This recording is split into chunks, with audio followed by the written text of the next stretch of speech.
Well, a New Zealander who spent 3 days escaping Iran has told 3 News of her stressful and frightening ordeal. The Aucklander, who wants to be known as Maryam, is now in a hotel in Istanbul, but still can't get a flight back to New Zealand for herself or for her fiancé. She told senior reporter Juliet Speedy that the full impact of the past 2 weeks hasn't yet sunk in.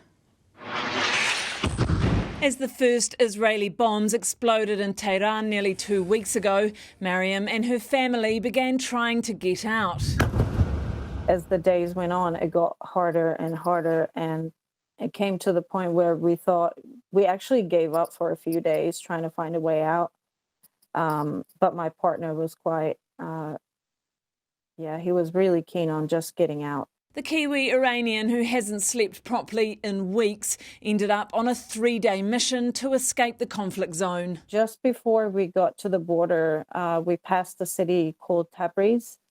And as soon as we passed it, it got hit. So it was just constant fear of where is it going to happen next. A family member drove her fiancé and her mum 15 hours to the Turkish border. The final leg, a gruelling 26-hour bus ride to Istanbul, where they remain. The most difficult part was just thinking about family back home, just thinking about my country. She says people still in Iran live with constant worry. People are just in fear all the time. Like, we were even joking to the point where we were saying, have this meal, might be your last. There are now 135 New Zealanders registered as being in Iran and a further 115 in Israel. Defence Minister Judith Collins says the Hercules and NZDF personnel are still en route to the region. But Maryam says that's not the help that's needed. Hercules is not going to do anything. Once the airspace opens, obviously people are going to fly out with the first ticket they can get. Hercules is not helpful. But what they can do is hire a taxi, find ways for them to get out through the borders. Collins insists it's the best plan. I think once they're there, we can move very quickly. That's the point of being based there.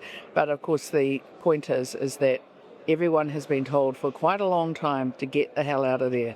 While some are trying to get home, Auckland Airport this morning filled with others still flying to or through the Middle East. Missiles flying into the US military base, right? So yeah, kind of don't really know what's going on, so whether we get a flight to Doha today or not. You're always a bit cautious, eh? I was perhaps a little bit more worried than my wife and son, but we have confidence that things will be done sensibly, so obviously if we were too worried, we wouldn't be getting on the plane. All Maryam wants to do is get on a flight home, but they're yet to secure a booking. She says the full impact of what they've been through is yet to hit her. I am exhausted, but mentally, I think it still hasn't set in what has happened because I was just in flight mode. Now safely across the border, but still stuck in limbo.